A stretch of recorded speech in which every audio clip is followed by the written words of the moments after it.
মুখ্যমন্ত্ৰীৰ বৃহৎ ঘোষণা অৰুণোদয় হিতাধিকাৰীৰ বাবে আন এক ডাঙৰ খবৰ ৰাজ্যত নতুনকৈ সংযোজন হ'ব নতুন হিতাধিকাৰী কেনেদৰে নতুন হিতাধিকাৰীয়ে কৰিব পাৰিব আবেদন প্ৰতিবেদন শেষলৈকে চাওক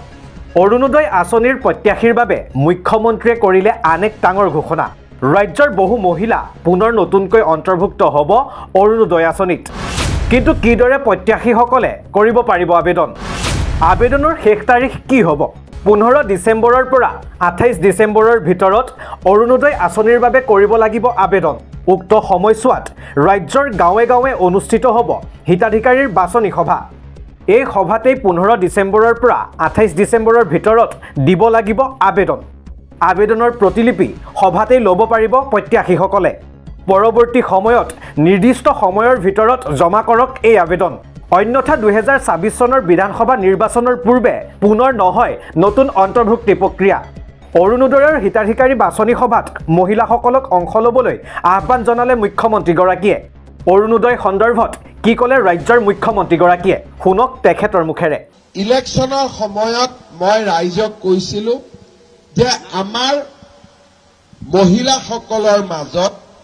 অৰুণোদয় আঁচনিৰ হিতাধিকাৰী আমি বঢ়াব খোজো অৰ্থাৎ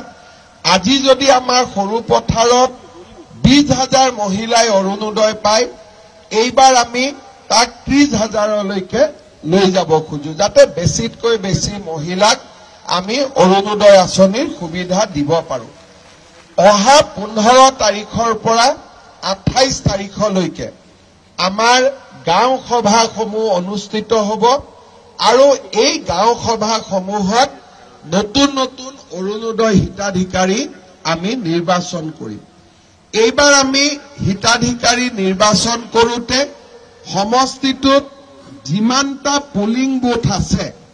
সেই পুলিং বুথ অনুসৰি হিতাধিকাৰীসমূহ আমি বিতৰণ কৰি দিছো মই আই মাতৃসকলক অনুৰোধ কৰিম যে আপোনালোকে যাতে সকলোৱে 15 তাৰিখৰ পৰা 28 তাৰিখলৈকে হ'বলগীয়া এই অৰুণোদয় হিতাধিকাৰী বাছনিৰ সভাত নিজৰ নাম আৰু উপস্থিত থাকে কাৰণ এইবাৰ যদি নাম বাদ পৰি যায় বিধানসভা নিৰ্বাচনলৈকে দ্বিতীয়বাৰ নাম সোমাবৰ কাৰণে মোৰো দিগদাৰি হ'ব ইলেকশ্যনৰ সময়ত মই ৰাইজক কৈছিলোঁ যে আমাৰ মহিলাসকলৰ মাজত অৰুণোদয় আঁচনিৰ হিতাধিকাৰী আমি বঢ়াব খোজো অৰ্থাৎ আজি যদি আমাৰ সৰু পথাৰত 20,000 মহিলাই অৰুণোদয় পায় এইবাৰ আমি তাক 30,000লৈকে লৈ যাব খোজো যাতে বেছিতকৈ বেছি মহিলাক আমি অৰুণোদয় আঁচনিৰ সুবিধা দিব পাৰো অহা 15 তাৰিখৰ পৰা 28 তাৰিখলৈকে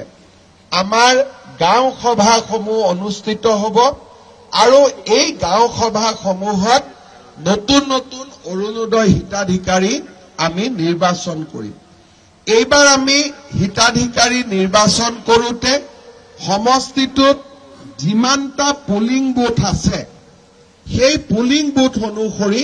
হিতাধিকাৰীসমূহ আমি বিতৰণ কৰি দিছো মই আই মাতৃসকলক অনুৰোধ কৰিম যে আপোনালোকে যাতে সকলোৱে 15 তাৰিখৰ পৰা 28 তাৰিখলৈকে হ'বলগীয়া এই অৰুণোদয় হিতাধিকাৰী বাছনিৰ সভাত নিজৰ নাম আৰু উপস্থিত থাকে কাৰণ এইবাৰ যদি নাম বাদ পৰি যায়